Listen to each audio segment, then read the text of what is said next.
Programang ito ay rated SPG. Striktong patnubay at gabay ng magulang ang kailangan. Maaaring may masiselang tema, lengguwahe, karahasan, sexual, horror o droga na hindi angkop sa mga bata. Nagluluksa ang lahat sa pagkawala ni Nurse Yula. Sino pa kaya ang mamamaalam sa kanila? Alamin natin. Welcome back sa aking channel. Abot kamay na pangarap. Napaka-intense nga ng mga kaganapan sa abot kamay na pangarap. Dahil nag-iiyakan nga itong si Nurse Yula at Annalyn. Matapos nga nilang malaman at makita nitong si Annalyn na may sintomas nga ng TSB si Nurse Yula. Pinilit ngang lapitan ni Nurse Yula pero pinagpipilitan nito na wag nga daw lalapit si Annalyn sa kanya. Dahil baka mahawa daw itong si Annalyn. Sinabi naman ni Nurse Yula na alam niya kung sino ang nakahawa sa kanya. Yun nga daw yung taong nakasagutan nga nila sa lobby. At binaba ang face mask niya sabay sigaw at hinga sa mukha niya. Sa iyakan nga ni Yula at Annalyn ay wala ngang magawa itong si Annalyn kundi ang umiyak nang umiyak na nga lang din kasabay nitong si Doc Yula.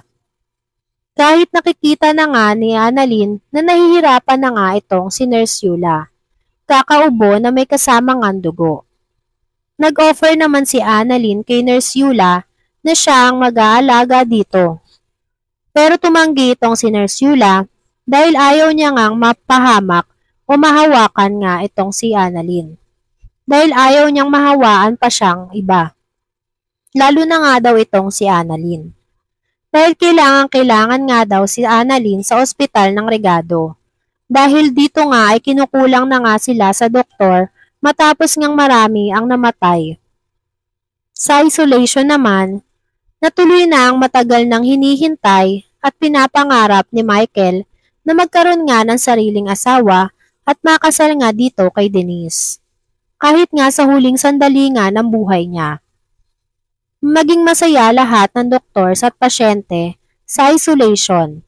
Matapos nga silang ikasal ni Michael.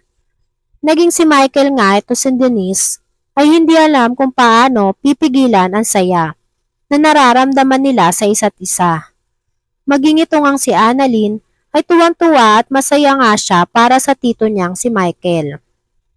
Pagtapos nga ay sakto naman at pagtapos ng Kiss the Bride ni Michael at Denise ay kinagulat at kinabigla na lang lahat nang makita nga nila na may dugo sa ilong itong si Michael.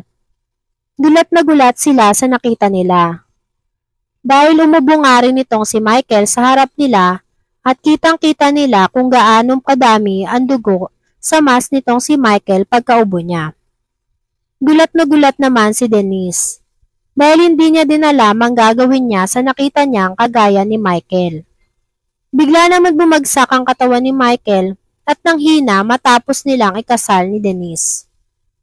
Sa Apex naman, nag-iiyakan sila tiyang Susan at Josa. Nakita sila ni Lynette na umiiyak. Kaya naman nagtanong itong si Lynette kung bakit nga itong umiiyak. At ano daw ang dahilan. Nagtaka si Lynette dahil hindi niya nga alam ang nangyayari kung bakit umiiyak si Josa at si Tiang Susan. Kaya naman, napatanong si Lynette kay Josa at Tiang Susan kung ano ang nangyayari. At kung ano ang nangyayari dito kay Annalyn. Hindi naman napigil ng dalawa na sabihin kay Lynette na may suspecha nga daw itong si Annalyn na baka nahawaan siya ni Doc Yula na may TSB. At ibinalita nga rin itong si Tiang Susan at Josa na wala na nga ang kaibigan nilang si Doc Yula. At iyak nga daw itong si Annalyn. Kaya naman kinabigla ito ni Lynette nang malaman niya nga ang balita. Dito nga ay nag-alala siyang bigla dito kay Annalyn dahil nakakasalumuha nga daw ito ni Annalyn at baka nahawaan na nga ito.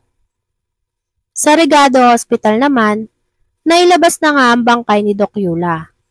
Nakita nga ng todo iyak itong si Nurse Karen sa bangkay ni Nurse Yula. Dahil isa nga si Nurse Yula sa matalik na kaibigan nila ni Annalyn. At nalagasan nga sila ng kaibigan. Kaya naman, nagluksa nga ito sa pagkawala ni Nurse Yula. Tumawag naman si Annalyn kay RJ para ibalita nga na wala na nga itong si Doc Yula dahil nagkaroon ito ng TSB. Todo nga ang iyak ng iyak itong si Annalyn.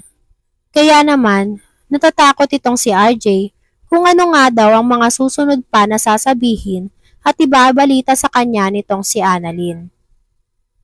Dun nga ay sinabi nitong si Annalyn na baka nahawaan siya ni Doc Yula at malaki nga ang posibilidad dahil lagi nga silang magkasama nito, magdamag at araw-araw. Kaya naman, tinanong nga ni Doc RJ si Annalyn kung sigurado ba daw ito sa mga sinasabi niya at kung ano pa nga daw ang nararamdaman nitong si Annalyn. Sumagot naman si Annalyn na hindi ko alam, tay. Ano ang gagawin ko, tay? Natatakot nga ako, tay. Tulungan mo ako, tay. Dun nga ay naghabilin nitong si Annalyn dito kay Doc RJ na kung ano daw ang mangyari sa kanya ay si RJ na nga daw ang bahala sa nanay niyang si Lynette. Kinontra naman siya ni RJ. Pinalakas ni RJ ang loob ni Annalyn. At wag daw magsabi si Annalyn ng iba dahil wala daw mangyayaring masama kay Annalyn at malalagpasan niya naman ang hamon na dumadating sa kanila.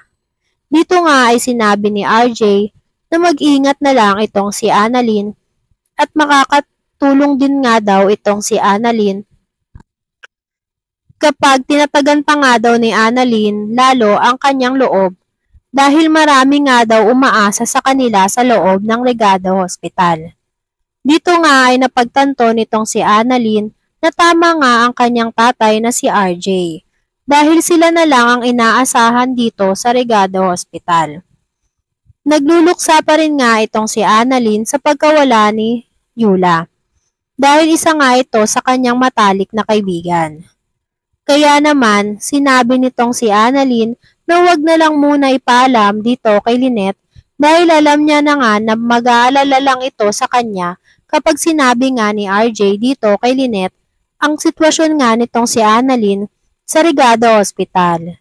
Tsak nga daw na babangon at babangon itong si Lynette kapag nalaman nga daw na nasa panganib at may ibang sitwasyon na naman ang nagaganap dito kay Annalyn. Kaya naman, gagawin ni Annalyn ang lahat para hindi nga siya maapektuhan na pagkabahala niya na baka maawaan na siya nitong si Doc Yula. Dahil hindi niya lubos maisip o hindi niya nga mapagkakaila na baka nga nahawaan siya nito dahil lagi nga silang magkasama. Sino pa kaya ang susunod kay Nurse Yula na mamamaalam sa abot kamay na pangarap? Mamamaalam na rin kaya itong si Michael? Ano kaya ang mangyayari kay Denise matapos niya ngang malaman na may TSB or kumpirmadong may TSB itong si Michael? Yan nga ang mga kaganapan at mga dapat nating abangan dito sa abot kamay na pangarap. Kung gusto nyo pa ng mga gantong klaseng video ay mag-subscribe at i-like itong video na to. Maraming salamat po. I catch you!